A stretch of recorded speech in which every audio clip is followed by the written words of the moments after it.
Oi, pessoal, boa noite a todas, todos que já estão aqui no Jornal da Fórum. Vão continuar com a gente no Fórum Global. Hoje nós vamos receber uma correspondente diretamente da Colômbia, a Vanessa Martina, que está em terras colombianas nessa véspera de eleição, e também nossa querida Natália Urban, com quem a gente adora fazer aqui as análises internacionais.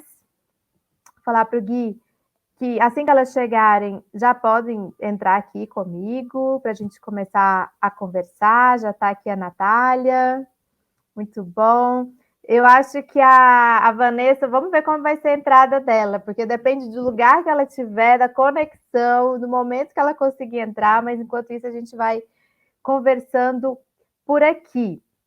Bom, antes da gente começar com os nossos temas, lembrar para a nossa audiência, lembrar para a nossa comunidade, quem participa aqui com a gente, sobre aquelas questões fundamentais, essenciais para que a revista Fórum continue existindo e aqui cada vez melhor, mais conteúdos aqui no YouTube. Nós temos aí o Pix da revista Fórum, que vocês estão vendo aqui acima na tela. Você pode se tornar membro, pode enviar super stickers para nós, pode contribuir de diversas formas para a revista Fórum, para que a gente continue com o nosso jornalismo independente. A Mel está participando aqui do programa já.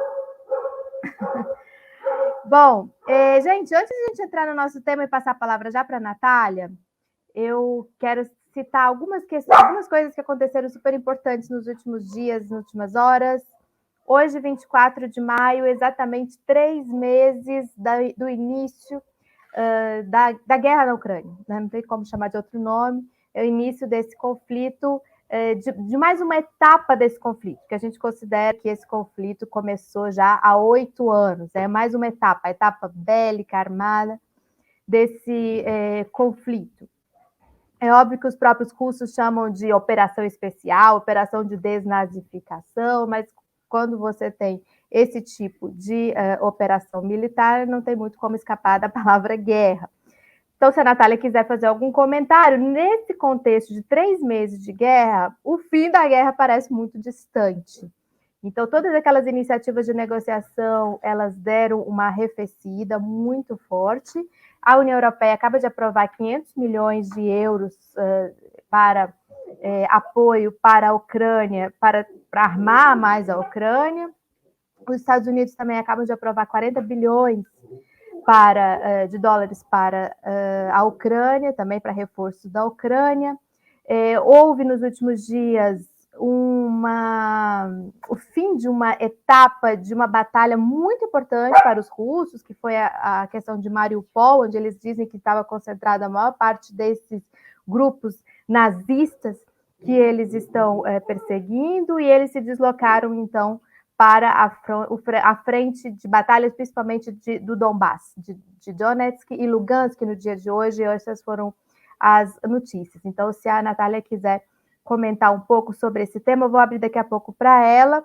Enquanto isso, Biden está em Tóquio, participando da reunião da AUKUS, e atacou mais uma vez a China, e de uma forma muito, um tom acima. Ou seja, dizendo que se, no caso de um conflito entre a China e parte do seu território, que é Taiwan, os Estados Unidos interviriam militarmente a favor de Taiwan, e a China já reagiu a essa fala, ou seja, se elevou mais um tom o conflito, essa provocação dos Estados Unidos com relação à China. Então, esses são alguns temas. A gente vai ter outros temas aqui de América Latina, nós vamos ter Chile, vamos ter Argentina, salário mínimo aumentou no Chile, mas isso o Rogério Tomás vai trazer para a gente aqui ao final do nosso programa. Então, vocês fiquem aqui até o final do programa para ouvir as notícias do Rogério. Natália, bem-vinda, obrigada por estar aqui hoje.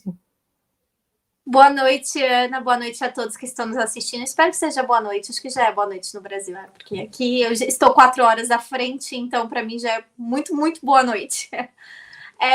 Em relação a essa guerra da Ucrânia, várias coisas para comentar. Uma delas é que, enquanto a União Europeia está dando dinheiro para armar a Ucrânia, Essa semana, né, um enviado, né, da França na União Europeia já falou que não vai ter nada disso de entrada facilitada para a Ucrânia no país, que a Ucrânia vai passar por todos os procedimentos normais da União Europeia, né, de entrada na União Europeia, né? Exatamente. Entrada da Ucrânia na União Europeia. Porque a Ucrânia fez aquele pedido, né? Porque estava todo mundo, vamos agilizar. Então a França falou, né?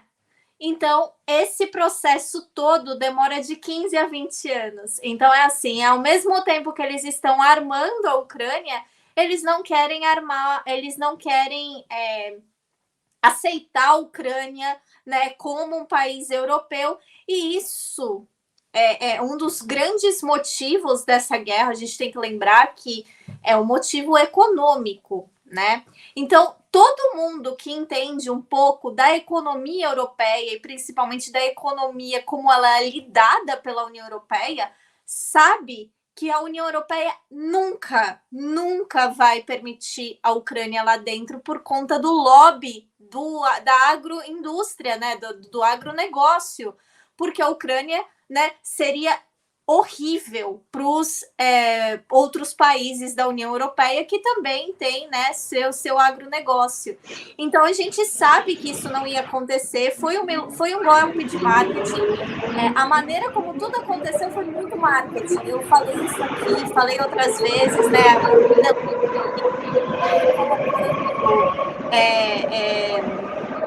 Um pouquinho, Natália, o áudio da Vanessa. Vanessa, fecha seu áudio um pouquinho, seu microfone.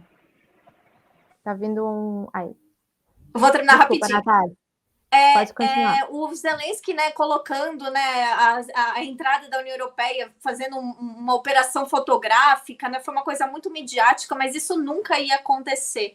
E outra coisa que também eu estou notando aqui no Reino Unido são questões relacionadas aos refugiados ucranianos. O tom está mudando, principalmente pelos tabloides da extrema-direita que semanas atrás estavam, né, colocando esses refugiados ucranianos num patamar que eles nunca colocaram nenhum imigrante, né, no Reino Unido.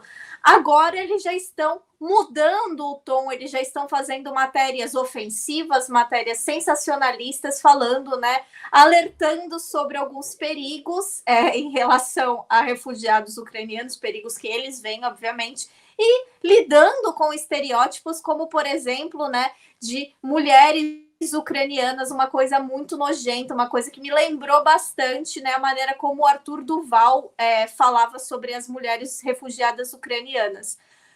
Isso mostra que, além dessa solidariedade ser seletiva, ela também tem um prazo de validade, e as pessoas aqui da Europa, elas já estão sentindo, né, esses efeitos da guerra na Ucrânia de uma maneira muito complicada, porque a gente está saindo de uma pandemia que não acabou, mas, né, desse momento econômico muito complicado que se misturou com uma crise econômica que já estava, né, bem assim em seu ápice. E agora, né, você tem uma guerra que está aumentando os custos de vida das pessoas nas situações mais básicas, que está empurrando a inflação para cima, e a classe trabalhadora está desesperada. Só a título de curiosidade, hoje o comissário de energia do Reino Unido anunciou que nós aqui no Reino Unido teremos um novo aumento de energia e que ao todo, em 2022, nós teremos 119% de aumento em energia. Então, é uma crise muito pesada, porque na Europa, quando a gente fala de energia, a gente também está falando de aquecimento. E quando a gente está falando de aquecimento, a gente está falando de pessoas que morrem todos os invernos pela pobreza energética, porque não tem dinheiro para aquecer suas casas da maneira correta. Então, por conta desse aumento, já estão fazendo estimativas de que mais de 12 milhões de pessoas no próximo inverno aqui do Reino Unido não terão como pagar esse aquecimento. Então, muita gente vai morrer em decorrência dessa crise econômica, dessa crise política que está assolando a Europa. Isso, dizem que o grande teste da Europa vai ser agora quando passar o verão, passar esse momento, e vier o inverno para valer. Aí vai ser o teste do estresse interno, né, dos países, né? A população vai pressionar não só pelo aumento do custo, né? Isso já é uma coisa que já é falada e tem pautado, inclusive, as eleições. Na França, a eleição foi muito pautada pelo aumento, elevação do custo de vida e perda de poder econômico das famílias, poder de renda, como também pela que pode faltar objetivamente, mesmo tendo dinheiro, pode faltar gás. Isso é uma coisa concreta, né, objetiva. Então, esse vai ser o grande teste de estresse nessa queda de braço com a Rússia, né, com o governo russo, nessa busca de uma saída, de uma solução para esse conflito. Busca de uma saída para valer, né? Se é que alguém ali está interessado em buscar uma saída. Natália, a Vanessa entrou e saiu. Ela está na Colômbia, gente. Ontem ela estava em Medellín. Eu acho que hoje ela está em Medellín, continua. Então a conexão ela não é tão estável. Então vamos ficar aguardando, ver se ela consegue entrar.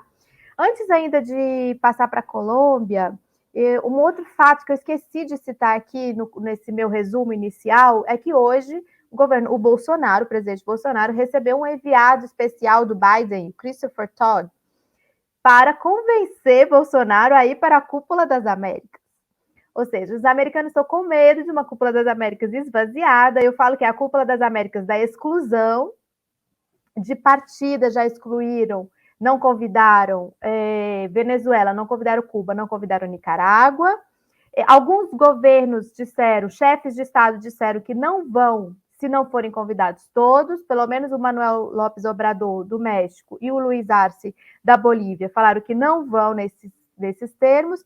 A Xiomara Castro de Honduras, não ficou muito claro para mim se ela só fez uma censura ou se ela também não vai, né, vai mandar só os diplomatas.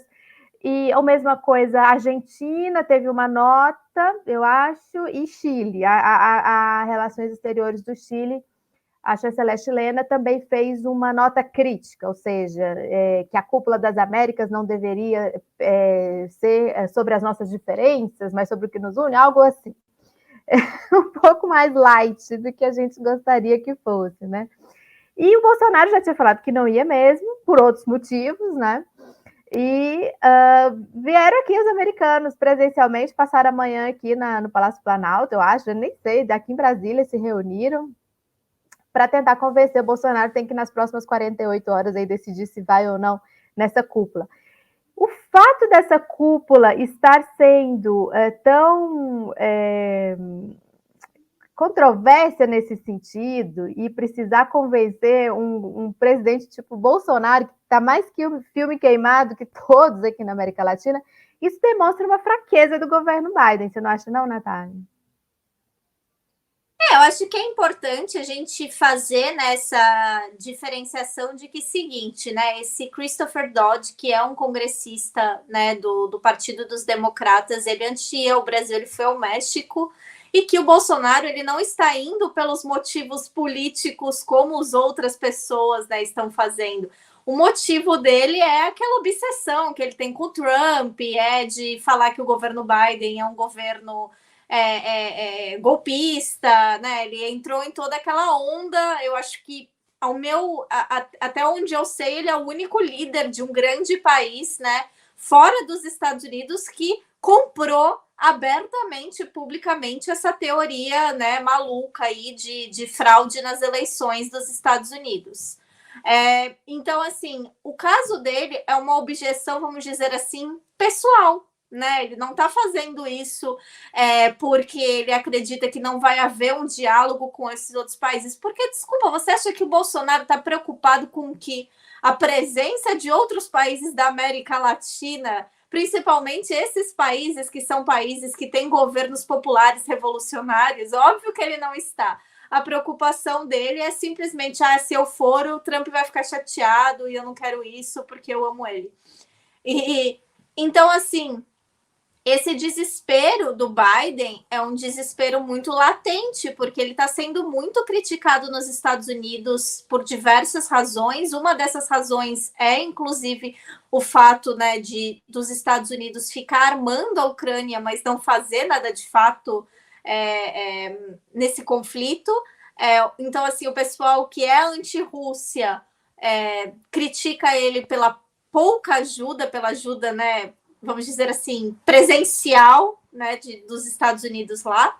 Ao mesmo tempo, você tem, né, aí a oposição da esquerda, né, falando que os Estados Unidos está mandando dinheiro para a Ucrânia, enquanto mais de 11% da população estadunidense vive em insegurança alimentar, enquanto os Estados Unidos, né, já está batendo 1 milhão de mortos de Covid e o governo não está fazendo nada, né, em relação a isso. Eles simplesmente deram a vacina e só.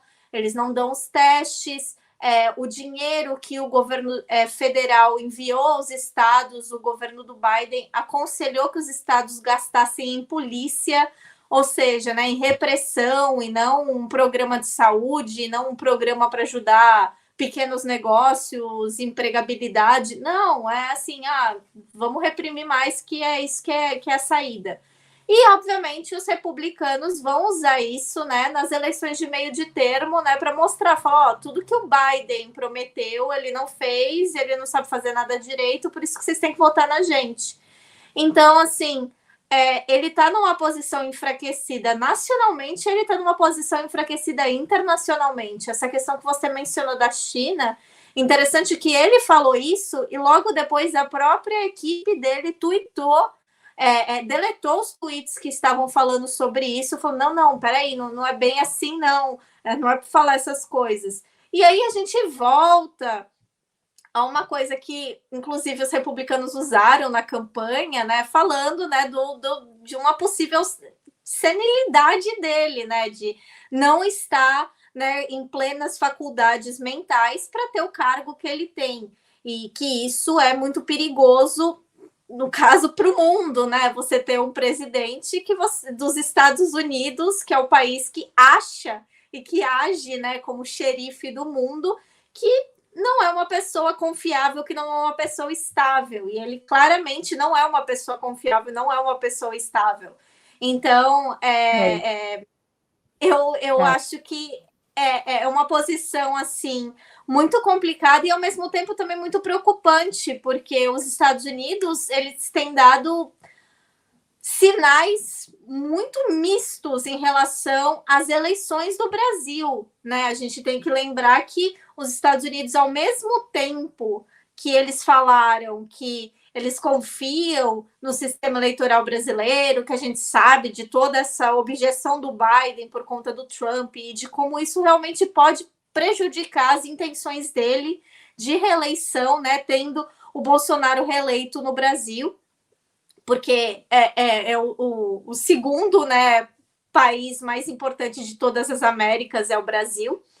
Então, e principalmente nessa disputa, né, entre Lula e Bolsonaro sendo uma pessoa que abertamente está, né, não só do lado do Trump, mas de todo aquele lado Steve Bannon, toda aquela turma da extrema-direita, e aí você também tem, ao mesmo tempo, o governo dos Estados Unidos enviando, né, a arquiteta do golpe de 2014 para o Brasil, na mesma semana que eles elogiaram o sistema eleitoral brasileiro. Então, assim, não dá para saber muito. Errático, né? Errático, né? Tá meio errático. Mas isso, tá esse meio errático, é justamente aí que a gente fala, né, do Biden, né, que as pessoas questionam as ações dele e as faculdades mentais dele para o cargo, porque como é que você analisa, por exemplo, a posição dos Estados Unidos em relação às eleições da Colômbia é muito clara, eles não querem o Petro no poder, eles não querem. Mas no Brasil, eles não têm uma boa relação com a extrema-direita como eles têm nos Estados Unidos. Porque a extrema-direita colombiana, ela não é subserviente a um partido específico dos Estados Unidos. No caso do Bolsonaro, não é nem um partido, é uma pessoa específica, né, que é o Trump. Na Colômbia, eles são subservientes aos Estados Unidos. A quem estiver no poder, eles, né, estão trabalhando juntos. Então, eles sabem que com o Petro, eles vão ter um problema em relação a isso, porque o Petro mesmo já falou que muita coisa vai ser revista e que essa parceria vai ser reformulada. Então, você não tem Natália, isso no... só antes da gente entrar na Colômbia, só um minutinho. Só vou citar aqui, que eu esqueci de citar, o César Fábio Miller, que deu um apoio aqui para gente, R$ 20 aí, a gente está precisando mesmo, podem apoiar, porque a gente está precisando aqui na Revista Fórum de muito apoio. E também uma pergunta, vamos voltar, antes de a gente entrar em Colômbia, vamos voltar, fechar, amarrar essas questões, eu acho que foi super esclarecedor tudo que você falou a respeito dessa posição dos Estados Unidos aqui em relação ao Brasil. Daqui a pouco a gente fala mais sobre a Colômbia, mas vamos voltar lá na Comunidade Europeia e entrada da Ucrânia, que a Dirce Conrado Veiga pergunta, se eu entendi da pergunta dela, se são necessários 100% dos votos dos países que pertencem da Comunidade Europeia para ingresso de um novo país membro, né? Creio que sim. Não só isso, existem os protocolos, né? Que um país ele precisa ter em 5 categorias diferentes que o país precisa cumprir os requisitos mínimos para estar apto para essa entrada na União Europeia, como, por exemplo, a questão financeira, a questão dos códigos legais, a questão do sistema judiciário, da questão de vários sistemas que você tem que jamais cumprir, né, esses pré-requisitos para você poder ser considerado para antes desses votos.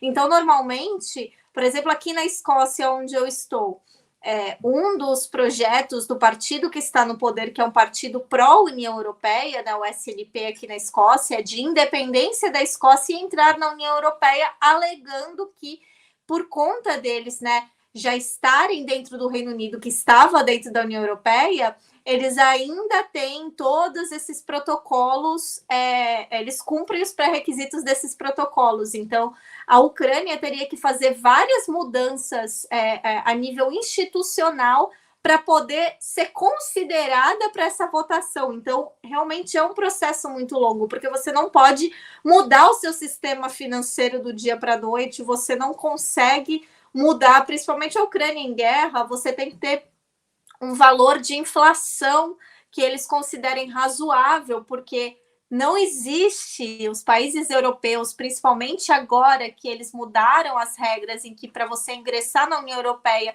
você também precisa estar abraçando a zona do euro, eles não têm um banco central próprio, é o Banco Central da União Europeia. Então, se um país está numa situação econômica ruim, isso leva todos os países para uma situação econômica ruim, que foi o que aconteceu com a Grécia, que é o que acontece com o sul da Europa, né? Toda aquela pressão do sul da Europa, por parte principalmente da Holanda e da Alemanha, que é quem manda na União Europeia, porque eu não vou falar da França, porque a França, apesar de ter um poder, também não está com uma situação econômica lá muito favorável, mas mais da Alemanha, mais da Áustria, mais da Holanda, né, esses países germânicos que têm uma economia mais estabilizada, eles fazem essa pressão nesses outros países em relação a pagamentos, né, de dívidas, mesmo em momentos econômicos complicados como agora, né, nesse pós-Covid, que não é pós, justamente porque isso está influenciando diretamente na sua situação econômica, porque todos eles, né, estão dentro do mesmo sistema. Então, a Ucrânia, desculpa falar, mas estando numa guerra, é muito difícil você controlar a sua inflação, né, para você ser considerado. E o que não tem estabilidade mínima, né, nesse momento, para nenhuma estabilidade institucional, né, para conseguir cuidar de todos esses protocolos, tudo isso. E o que foi muito interessante foi que o Duda, né, que é o presidente da Polônia, que é um presidente da extrema direita, que inclusive participou de muitos eventos com a Damares Alves, para você ver o nível dele, né? Ele foi tentar falar com a União Europeia para falar, e se a gente abrisse, né, uma exceção, etc. Aí os países ricos da União Europeia falaram, não tem exceção, o processo é o mesmo para todo mundo, porque senão a gente vai precisar começar a abrir exceções. Então, essa entrada, obviamente, algumas pessoas, alguns analistas, inclusive, consideram que essa movimentação do Zelensky que é uma movimentação de confrontar a Rússia, né, de afrontar o Putin abertamente, que acabou, né, culminando, né, na invasão, que acabou culminando no conflito que a gente está vivendo agora. Na verdade, tudo isso faz parte de um plano dele e de um plano, né, justamente da equipe dele, que tem empurrado essa ocidentalização, né, da Ucrânia desde lá de 2014, porque a gente tem que lembrar que aquele golpe de 2014 pedia isso, as pessoas estavam na rua segurando bandeirinhas nazistas e também segurando as bandeirinhas com o símbolo da União Europeia. Então, 2014 foi sobre isso, né? Foi sobre a entrada ou não na União Europeia, e nós sabemos bem como opera, né, o imperialismo na hora de se infiltrar e se enfiar nessas... Porque às vezes são questões legítimas de diferença dentro da sociedade civil do país, né? E que a gente viveu aqui no Brasil em 2013, que Venezuela viveu já várias vezes, e todos os outros países em que eles entram, inclusive a tal Vitória Nuland, né, que outro dia estava aqui no Brasil, foi uma das agentes, né, de infiltração aí para a desestabilização do país, a partir, às vezes, de debates que se dão na sociedade civil, que é muito que tem que se dar e que é problema de cada país, né? Natália, mas deixa eu te falar uma coisa, vamos para a Colômbia, só agradecer aqui a Elizabeth Coutinho, também contribuiu, disse vida longa ao canal Fórum. Muito obrigada, Elizabeth. A gente está precisando mesmo de muito apoio, todo apoio que vier é bem-vindo. A Vanessa está tentando entrar, ela mandou uma mensagem aqui no Zap falando que está tentando encontrar um ponto, um lugar, ela está na rua, para que tenha uma internet que dê para ela entrar. Enquanto isso, vamos dar umas manchetes aqui. Você falava anteriormente, Natália, sobre a preocupação dos Estados Unidos com as eleições, né? Brasil e Colômbia. E você dizia que Colômbia, eles não têm a menor dúvida, eles não querem de jeito nenhum que o Petro vença as eleições na Colômbia.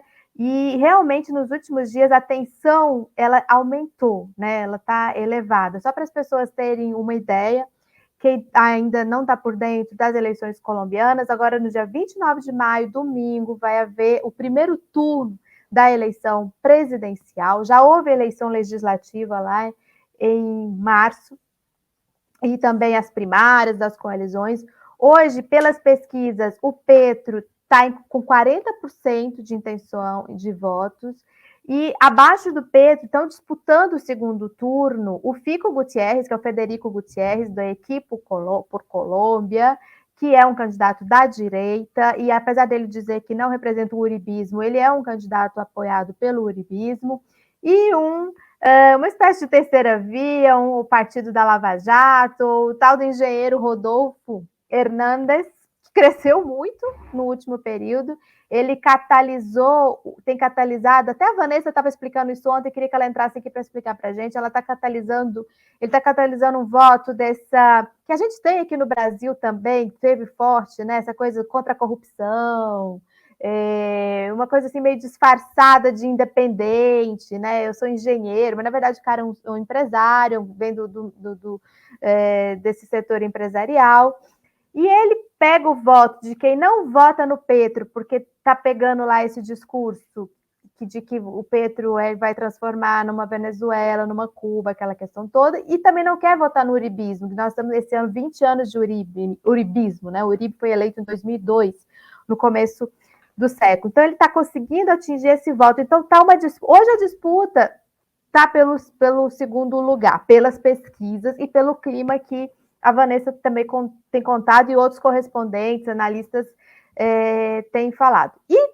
no meio disso tudo, há uma insegurança enorme, né? O Petro só faz comício cheio de escudo, de proteção, de segurança, houve ameaças concretas. Outro dia, a Francia Marques, que é a vice do Pacto Histórico, né, na chapa com o Petro, falando num comício, ficaram com um laser em cima dela, intimidando, constrangendo.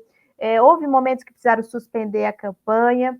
Golpismo por parte de antigos presidentes. O Andrés Pastrana ontem foi para o Twitter dizer que o Duque precisa interromper um golpe, que há um golpe em curso. Eles acusam o pacto histórico de ter fraudado o processo eleitoral legislativo, o que é um absurdo completo, dizendo, digamos assim, a institucionalidade está toda nas mãos desse governo há décadas, né, desses governos há décadas.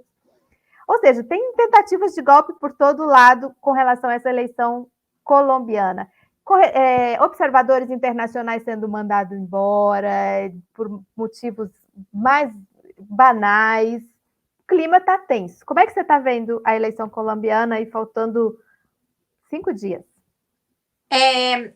Primeiro, eu estou vendo, né, como brasileira, eu estou vendo como um grande aprendizado, né, do que a gente pode esperar em outubro. Então, é muito importante. Eu, inclusive, estou fazendo um artigo, né, para o Brasil Wire falando sobre isso, né, sobre esse processo de colombização da política brasileira, porque muitas situações são assustadoramente semelhantes.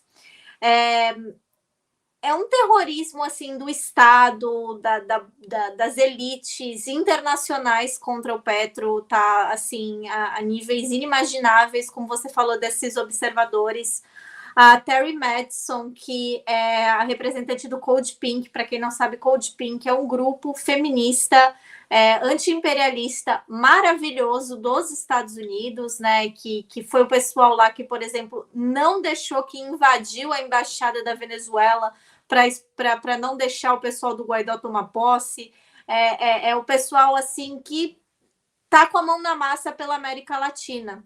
A observadora deles, que é a pessoa que é responsável por América Latina no grupo, porque eles fazem várias ações internacionalistas nos Estados Unidos, né, de protestos, enfim, mas a observadora de América Latina, a responsável de América Latina, Terry Madison, ela foi impedida de entrar na Colômbia, ela estava registrada, ela foi convidada, né, pelo Pacto Histórico para ser uma das observadoras. Ela já fez outras observações nesses últimos anos, eu lembro dela, ela foi para Honduras, ela foi para Nicarágua, ela foi para Bolívia, então assim, ela foi para o México, então assim, ela é uma pessoa já conhecida na América Latina, já é respeitada, e ela foi impedida de entrar na Colômbia e deportada. Não teve nem conversa. Então, isso está deixando o pessoal, inclusive de outros países, assim, muito nervoso em relação a isso. E aí que a gente também, eu preciso mencionar em relação ao Brasil, como eu estava dizendo, né, o governo Bolsonaro dizendo que não quer observadores, né, da União Europeia nas eleições. Então, né, vamos ficar já... Tem que ter muita atenção com essa eleição da Colômbia para a gente já aprender as artimanhas e conseguir se munir, de certa forma, das coisas que vão ser feitas, porque essa questão é muito importante. Eu fiquei muito feliz em ver que pelo menos o pessoal, por exemplo, da Progressive International conseguiu ir para a Colômbia, pelo menos um deles está lá, já conseguiu entrar, mas o pessoal do Code Pink não conseguiu. Então, assim, a gente tem que ficar muito ligada, porque eles não querem, essa questão de não querer um observador, principalmente um observador que é abertamente de um grupo de esquerda, que é abertamente de um grupo internacionalista, que é abertamente de um grupo que critica o imperialismo, sendo negada a entrada, é porque pode significar que eles estão planejando alguma coisa justamente para melar a eleição do Petro, ou então, pior ainda, né, melar o processo eleitoral num todo, né? Falar, não, teve fraude, etc. E não adianta falar que mas o mundo todo está olhando, o mundo todo também estava olhando para a Bolívia e deu no que deu. Então, assim, é muito perigoso quando isso acontece, porque, e principalmente quando acontece no nosso campo progressista, porque já acende um alerta, né, um alerta até muito recente do que aconteceu na Bolívia, de que eles podem tentar melar esse processo, eles podem tentar destruir o processo eleitoral da Colômbia, que a gente já falou aqui várias vezes, mas é sempre bom repetir, que é um processo histórico. A Colômbia nunca teve um governo que se denomina abertamente como progressista, enquanto estava toda a América do Sul sendo governada por esquerda, centro-esquerda, a Colômbia tinha um governo de extrema direita, um governo muito similar e muito violento ao que o Brasil tem hoje com Jair Bolsonaro, né? Com os massacres, deixou um legado assim muito triste para o país que já tem uma história política muito complicada, mas tudo se deteriorou muito mais com o uribismo. E agora, essa mudança, essa guinada total do espectro político colombiano, obviamente não está agradando os Estados Unidos, que trata a Colômbia como a Israel do Sul, e nem a burguesia colombiana, que se beneficia diretamente, né, dessa relação colonialista com os Estados Unidos, porque eles não querem o Petro lá. O Petro já falou, já fez, inclusive, muitas falas extremamente duras com relação ao narcotráfico, com relação à reforma agrária, com coisas assim que vão mexer diretamente com a parte mais complicada e também a mais envolvida, né, na política colombiana, que é justamente os cartéis, porque quem acha que a extrema-direita, né, porque no Brasil a gente tem a mídia que sempre fala, porque as Farc, não sei o quê. Gente, quem está envolvido com droga, quem é financiado por esses grandes cartéis, etc., não é o pessoal da guerrilha, não são os comunistas revolucionários, não é os progressistas, não, é o pessoal da extrema-direita, porque é o pessoal que justamente não tem nenhum problema com esses cartéis escravizando e massacrando milhares, né, de campesinos, milhares de indígenas, que justamente estão sendo representados agora na pessoa da Francia Marques, que é uma pessoa que tem, durante sua vida toda, o pessoal fala, ela é uma ativista ambiental, ela brigou com as mineradoras, não só isso, ela também sempre foi muito vocal em todos esses massacres que acontecem no campo da Colômbia, e a gente, muitas vezes, assim como no Brasil, né, também, a mídia tende a ignorar, ou às vezes nem chega a notícia de quão violento ainda é o campo na América Latina, por conta justamente dessa herança que a gente tem, essa herança maldita do colonialismo, né, de latifúndios, etc., que hoje em dia se modernizaram, mas o sistema, né, de morte e exploração continua o mesmo. É verdade. Olha só, enquanto você falava, a Dirce Conrado Veiga, ela fez uma pergunta, ela também fez um apoio aqui para a gente. E ela fez uma pergunta, por que isso não aconteceu no Chile? Isso eu tô entendendo que ela está falando desse clima de violência e tensão, né? Por que isso não aconteceu? Depois eu também quero dar a minha opinião aqui, são processos bem diferentes, Chile e Colômbia, mas vamos lá, Natália, seu comentário. Olha, primeiramente, e desculpem, né, o pessoal, os fãs do Boric, primeiramente não aconteceu porque o Boric não tem uma postura, nunca teve uma postura de tanto confronto com o imperialismo, quanto, por exemplo, o Petro, dentro de toda a moderação que ele pode ter em vários temas, principalmente em relação à Venezuela. Só para explicar aqui para as pessoas uma coisa, um líder da Colômbia, né, da esquerda colombiana, falar, então, a gente tem que ver isso aí da Venezuela, não é bem assim, etc., porque ele já tem uma rixa histórica de mais de 200 anos, que quando você vai falar com um venezuelano, o pessoal, né, do PSUV, eles vão falar do Bolívar, vão falar da traição, vão falar de tudo.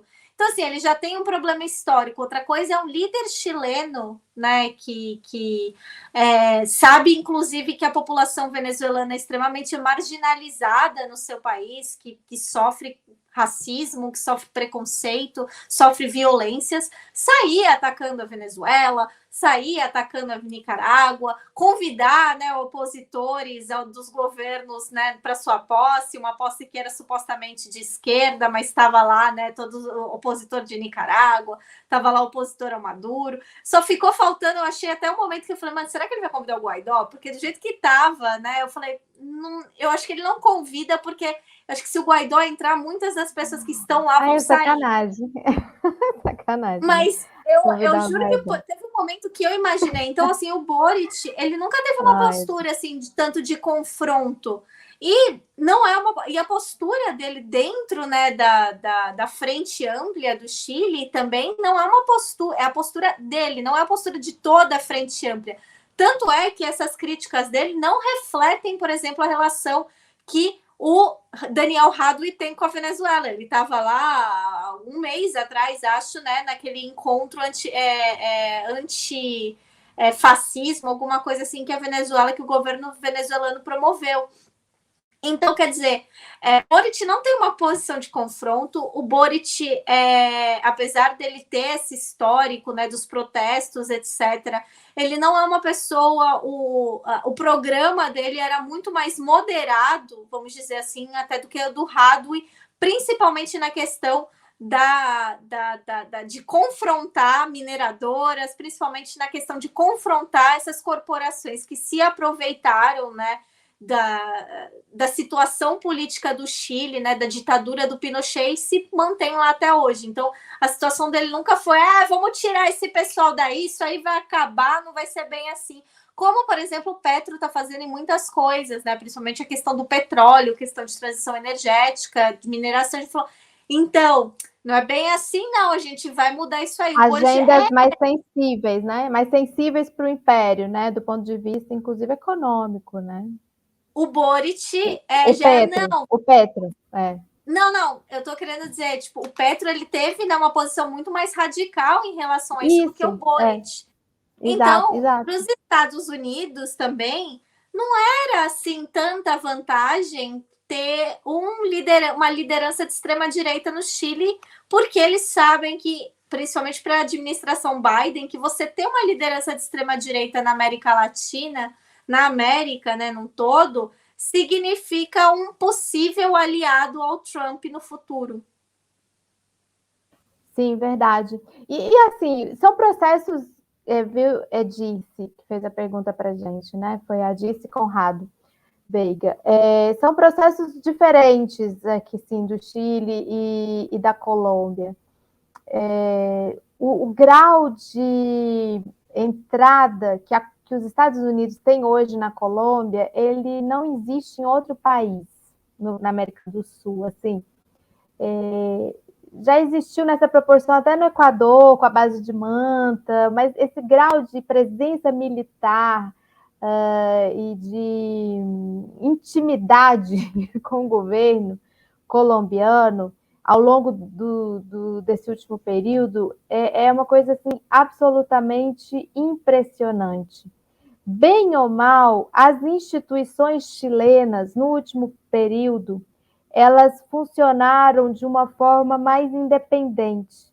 Nós tivemos uma Bachelet, nós tivemos minimamente mais estabilidade interna no país, no Chile, apesar do Chile ser o país que implementou, a Vanessa chegou, implementou o consenso de Washington, a cartilha direitinho, virou modelo neoliberal e tudo, mesmo assim, a relação é diferente. Bom, gente, vamos aproveitar que a Vanessa está aqui. Vamos ver se ela vai conseguir falar com a gente. Vanessa, você está em qual cidade? Vamos ver se ela vai conseguir. Olá, me escutam? Olá? Está muito mal minha internet aqui, gente. Estão me escutando? Você está onde? Estamos. Estou em Medellín. Agora cheguei no hotel, estava no metrô tentando conectar. Cheguei no hotel e a gente vai botar agora, daqui a pouco. Vamos ver se você vai conseguir transmitir para a gente como que está o clima aí, como que estão esses últimos dias, véspera da eleição. O que você nos conta aí do terreno? Não consegui entender.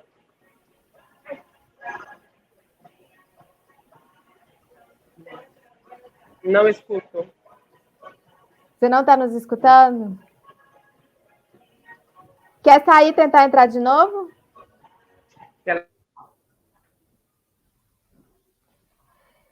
Eu vou voltar um pouquinho aqui para que eu estava concluindo. Eu tive problema com ela sexta-feira e tal. Conexão, ontem assim. É difícil.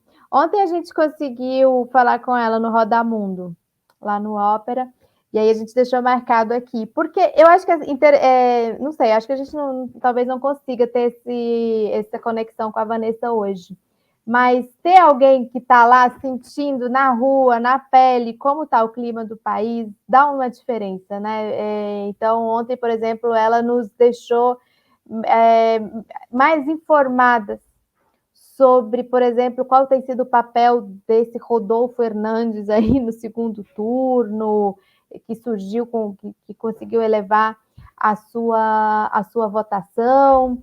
E, bom, então é isso. Vou trazer Ana, aqui. eu só queria trazer aqui uma outra informação que eu acho que é importante, né? A Progressive International, depois dessas primeiras denúncias do Petro, sábado de madrugada, inclusive, né, falando nessa possível ameaça de golpe nas eleições, a Progressive International passou, né, uma moção de repúdio com diversos parlamentares do mundo todo assinando. Inclusive, eu lembro, né, de parlamentares do PSOL. Eu vi a Sâmia, a Áurea Carolina, a Talíria e alguém mais que eu não lembro, mas eu vi parlamentares brasileiras, inclusive, fazendo essa denúncia. O que eu achei, né, muito importante, porque, né, espero que não, né, bato na madeira, né, mas que caso o Brasil precise, já tem essa troca, né, com essa conexão internacional do pessoal muito ligado e muito preocupado, né, com essa ameaça de golpe lá. Eu vi essa carta. Tá o Noam Chomsky, tá o Mélenchon, estão as deputadas democratas norte-americanas. Tá nos ouvindo, Van? A gente que não tá te ouvindo. Agora eu tô. A Tchanana me ajudou, hein? Tô no Wi-Fi do hotel. Muito bom. Então vamos aproveitar. Conta pra gente como que tá aí. Conta tudo. Oi, gente. Bom, eu estou aqui em Medellín. 2 dias só aqui em Medellín, muito rápido. A gente acabou de ter um encontro, né, uma entrevista com funcionários do metrô de Medellín, e todo mundo tem como um exemplo, como algo, a mobilidade urbana em Medellín é sempre tida como um exemplo, mas a situação é muito precária. Esses governos neoliberais, na verdade, estão destruindo completamente a situação dos trabalhadores, estão terceirizando, quarteirizando os serviços do metrô. E, principalmente, a coisa mais grave é a questão da insegurança. Então, são 4 funcionários que morreram, 2 por vítimas de Covid, mas 2 fazendo manutenção no trilho. Imagina a falta de condição para o trabalhador. O metrô é lindo, tudo funciona muito bem na perspectiva do passageiro, mas a situação é muito delicada. E isso reverbera, né, repercute a situação desses governos completamente neoliberais, anti-trabalho. E aqui foi a cidade que foi governada pelo Fico, o Frederico Gutierrez, que é candidato à presidência. É apoiado pelo Uribe, porém um apoio discreto, porque o Uribe está absolutamente desacreditado e descredibilizado. Nesses locais, né, dos sindicatos, tem cartazes denunciando a carestia do Uribe. E no começo do Petro tinha um cartaz muito interessante, que era assim: obrigado, Duque, por acabar com o uribismo. Porque é um consenso de que o governo do Ivan Duque, que é o presidente atual, é tão ruim que é isso. O Uribe, nessa eleição, não vai conseguir fazer o seu candidato, né, não vai conseguir emplacar quem está sendo apoiado por ele, que é o Frederico Gutierrez. Agora, resumindo, né, a ópera um pouco, a campanha encerra muito cedo. A campanha terminou no domingo, foi o último comício. E tem uma semana.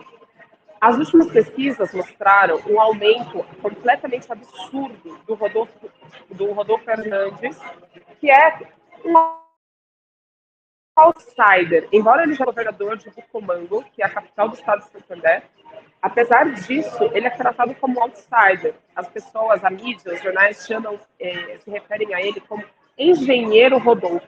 E é tão absurdo que é como se engenheiro fosse o primeiro nome e Rodolfo o sobrenome, né?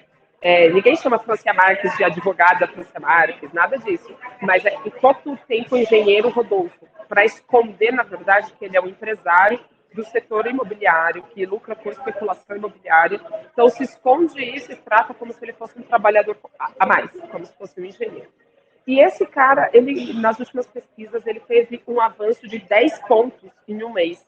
Como as pesquisas costumam apresentar uma tendência, não é o resultado certo, porque aqui o voto não é obrigatório. Depende muito de quem vai sair a votar, se os mais jovens, se os mais velhos, porque tem uma diferença, os mais jovens estão mais com o Petro, os mais velhos estão mais com o Chico Gutierrez. Então, a depender de quem vai sair a votar, tudo isso, e então as pesquisas são um pouco, mas mostram uma tendência. E essa tendência é o quê?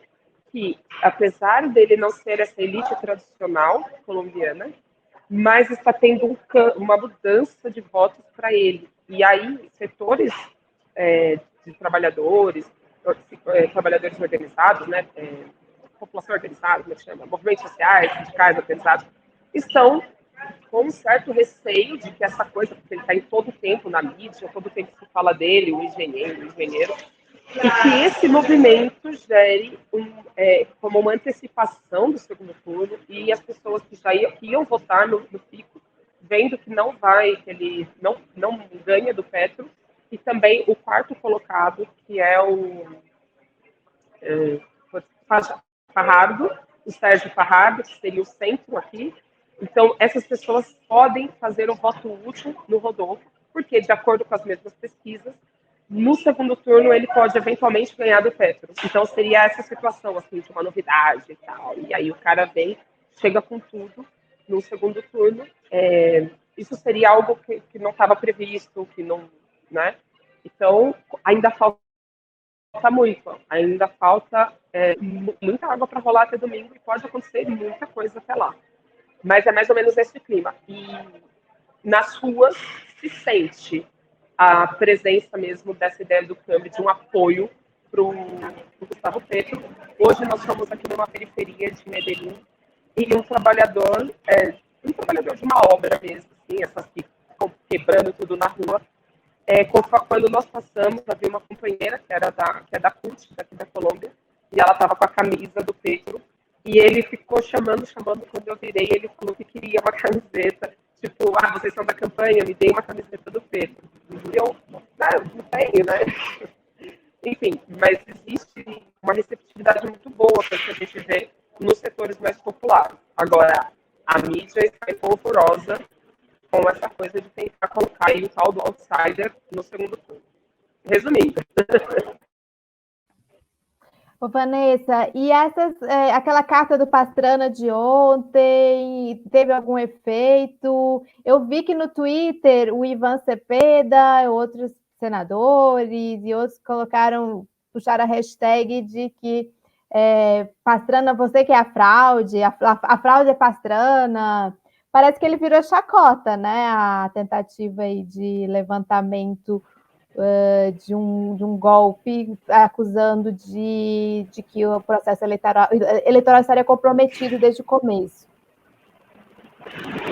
Então, Ana, o Twitter aqui está bem ativo, né? O Petro tem essa noção de que é preciso conquistar as redes. O Rodolfo não fez atos de rua, para vocês terem ideia, só TikTok e rede social. Então ele não precisa pagar, não precisa discutir, não precisa, né? Ele só fica lá postando tudo editado. Tá bem ruim a transmissão, tá bem ruim. Fala de novo. Não, é que o tema da fraude, ele está presente já faz muito tempo. Então, esse tema ele vem esquentando aos poucos. Só que a questão é que o Gustavo Petro tem uma campanha boa nas redes. Então, isso de rebater, de fazer tuitaços, tem convocações de tuitaço, de resposta. Então, tem uma presença nas ruas e nas redes. A campanha do Petro. Agora, o tema da fraude, ele vem sendo esquentado todo o tempo. Então, esquentam, botam um tema, isso é esquentado. O adiamento das eleições chegou a ser cogitado, mas foi rechaçado porque as eleições já começaram. No exterior, as pessoas já estão votando. Aqui, então, isso não pode mais o governo fazer. Na verdade, não seria o governo, mas setores da justiça poderiam tentar uma medida como essa para evitar que o Gustavo Petro e o Francês Marques ganhem o pacto histórico. Agora, a questão de deslegitimar a votação, isso está em aberto. Porque nas eleições legislativas, o Uribe tentou fazer isso. O Uribe, na verdade, foi o primeiro a tentar fraude nas eleições legislativas. O que o Pacto Histórico fez foi denunciar que havia erro, e aí apostou na recontagem, apostou na correção e na espera dos votos, dos números oficiais. A contagem rápida são 3 formulários, um vai para a contagem rápida, um vai para a contagem oficial, que demora, e o outro vai como se fosse um banco, um backup. Só que de papel. E então, na contagem rápida, perderam-se aí mais de 2.600 mesas. Eram milhões de votos, milhares de votos e tal. Depois, o Pacto Histórico acabou conseguindo mais deputados e senadores, e isso fez com que o Uribe, que já estava contando fraude antes, agora ele segue falando, porque a narrativa agora é de que o Pacto Histórico, que é a oposição, uma oposição de esquerda que nunca chegou ao poder, nunca esteve no poder na Colômbia, estaria manipulando o sistema eleitoral. Em qualquer lugar do mundo, quando se fala em fraude eleitoral, quem manipula é o governo, que tem a infraestrutura, que tem acesso ao poder, né, do processo. E não tem como a oposição, imagina, numa sociedade que é muito santificada, muito com vários povoados longe, como, sem você ter a máquina do Estado, você poderia imaginar que a oposição estaria manipulando esses dados, essas urnas, quando a polícia é contra a esquerda, o exército. Então, assim, é algo bem surreal, mas isso repercute muito. Como no Brasil, pensar a fraude nas urnas, na urna, no sistema de contagem. E a fraude não é aí. A fraude é compra de voto, é intimidação. Em vários lugares, aqui de Medellín, inclusive, como se fosse o velho da van. Então, esses empresários do setor de comércio, serviços, oprimindo os trabalhadores e dizendo que se eles não votam no PIX, se eles votarem no Petro, o que vai ter, eles vão ser demitidos, basicamente. Então, existe todo tipo de coação. Outro dado importante é que, de acordo com o órgão de direitos humanos aqui do país, de todos os municípios, 290, a metade deles está com alto risco para as eleições. Alto risco significa o quê? Ação violenta, ou do clã do Golfe, ou do... Vanessa, a gente vai ter que interromper, tá? Ficou muito ruim o som. Muito ruim. Eles dizem que o L é lateral. Van, o som está chegando com muito ruído. Só dar uma resumida, até para quem não conseguiu pegar, a Vanessa falou aí por último que há uma série de municípios, muitos municípios com alerta de risco durante o período eleitoral, risco de violência. Ela estava explicando um pouco para a gente do sistema eleitoral colombiano, que teve a eleição legislativa, né, para os parlamentos, e são emitidos 3 boletins. É um boletim do conteio rápido, que eles chamam, né, da contagem rápida, um que vai para um backup, e um que fica para a contagem oficial. E houve uma discrepância entre o conteio rápido, a contagem rápida, e a contagem oficial, que demorou mais de uma semana. E nessa discrepância, o número de eleitos e eleitas pelo Pacto Histórico ela aumentou. Então, é por aí que Pastrana e outros querem tentar anular a eleição, dizer que houve uma fraude. E é muito parecido, né, gente? Nós três aqui, com Natália e com Vanessa também, acompanhamos muito a eleição no Peru, né? Nossa, aquela contagem de 3 meses naquela eleição. E o governo acusava isso, né? Acusava aqueles que menos tinham condição de realizar qualquer tipo de ação de fraude, né? De serem os fraudadores, né? Que era o pessoal do Peru Libre, o pessoal do Pedro Castilho, de que teriam votado 2 vezes, ou seja, e eu acho que aqui no Brasil também, como a Natália colocou muito bem, que a gente tem que aprender muito com a eleição da Colômbia, é o que esse pessoal aí está falando, né? O pessoal aliado ao Bolsonaro, que vai haver fraude. Se eles estão falando que vai haver uma fraude, quem é que faria essa fraude, se não a oposição a eles, né? Então, são estratégias, sem falar no golpe da Bolívia, né, gente? Que ainda teve a OEA para fazer aquela palhaçada. Ou seja, é uma estratégia que está rondando, né? Está rondando. Fez o golpe na Bolívia, teve a questão da eleição peruana, agora a eleição colombiana e a eleição brasileira, que está aí e que corre vários riscos, inclusive nesse sentido. Vanessa, eu vou te agradecer muito, te desejar muita sorte, muito cuidado. Manda notícias para a gente. Obrigada por você estar aqui com a gente hoje. Eu sei que não é fácil, a infra não está facilitando. Então, se cuida aí, a gente vai esperar as suas notícias nos próximos dias, tá bom? Aí eu vou voltar para a Natália para a gente terminar. Obrigada, gente. Pode abraço. Falar, não, abraço. Obrigada. Aí, salve. Vou voltar para a Natália fazer os últimos comentários sobre essa eleição colombiana, para a gente poder encerrar o programa. Ana, eu achei interessante, né, que isso que você falou, né, da questão das fraudes, etc., né, que isso virou meio que um modus operandi, principalmente quando a gente está vendo, não esquecer também do Equador, que isso também aconteceu no Equador. E uma coisa que eu queria apontar, que eu acho muito interessante, é que na eleição do Equador, eu estou vendo muitos paralelos com o que está acontecendo agora, porque o que aconteceu?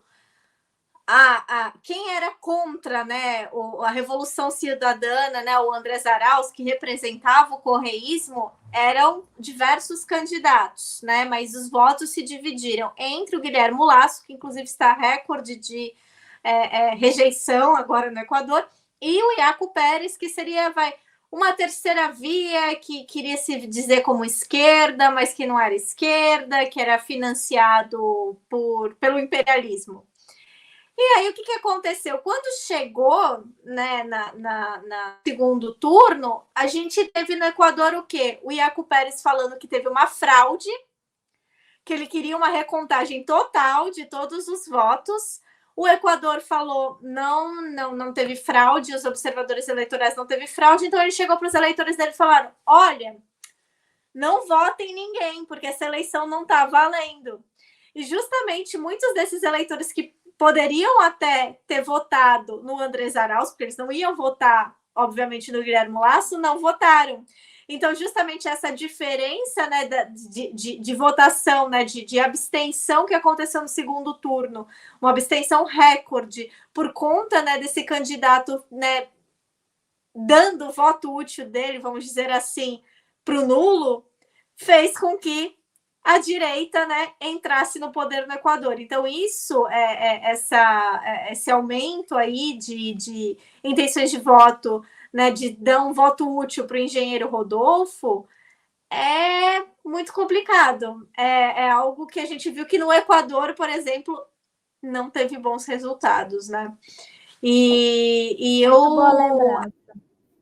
Até falando do Equador, a gente tem que falar dele quando fala do Equador no Brasil. Eu estava vendo que o Amaury Chamorro, né, que brasileiro equatoriano que trabalhou na campanha do Andrés Arauz, agora está trabalhando na campanha do Gustavo Petro.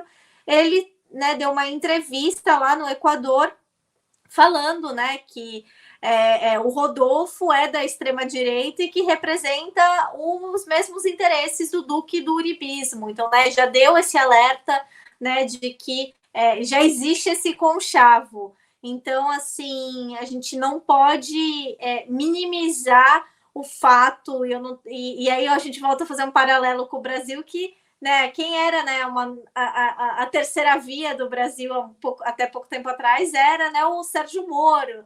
Mas eu sou a alternativa. Não, você é tão de extrema-direita, vocês têm os mesmos ideais, você tem os mesmos posicionamentos, você esteve no governo do Jair Bolsonaro, você, né, criou toda uma operação contra o presidente Lula, contra o PT, contra qualquer, né, movimento de esquerda da política brasileira. E não sou de extrema-direita, sou a terceira via, mas na verdade ele é da extrema-direita, na verdade ele se representa os mesmos ideais e é a mesma coisa que o Equador está passando, o que a Colômbia está passando agora. E, né, são vários paralelos que a gente tem que fazer, porque a gente não pode esquecer que uma coisa que acontece, por isso que é muito importante a gente ter esses espaços de discussão de América Latina, para a gente entender o que acontece no Brasil. Porque muitas das técnicas, muitas das coisas que estão acontecendo são coisas que eles copiam, né, o que dá certo de um país para o outro. E a gente fala muito dos Estados Unidos, o Bolsonaro vai falar porque é igual ao Trump. Não, ele até vai falar isso.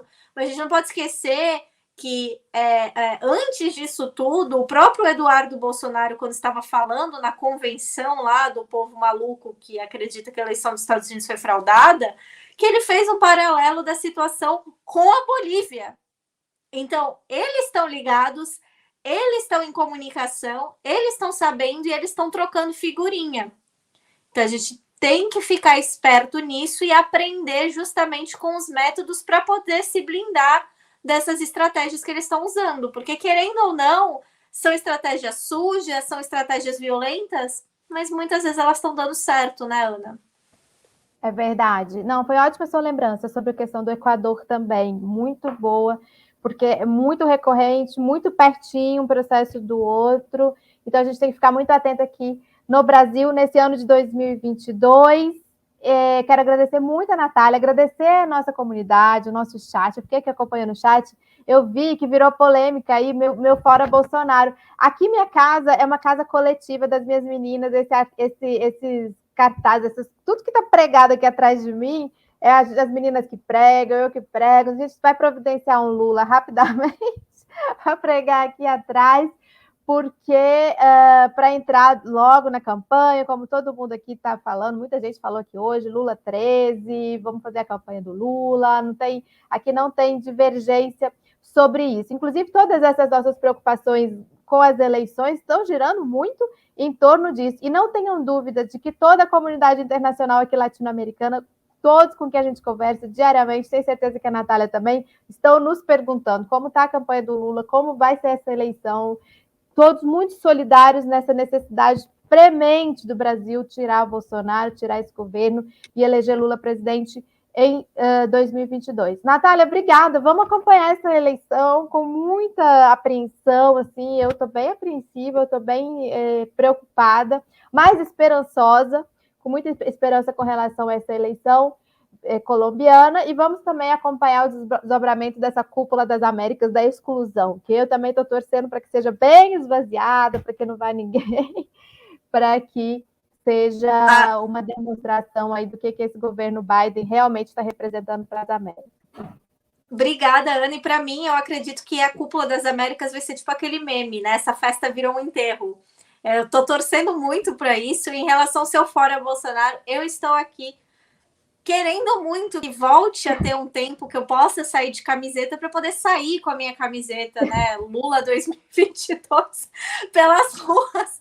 Porque não Nossa, tem, agora vai ficar mais frio. Você vai ter que arrumar uma touca.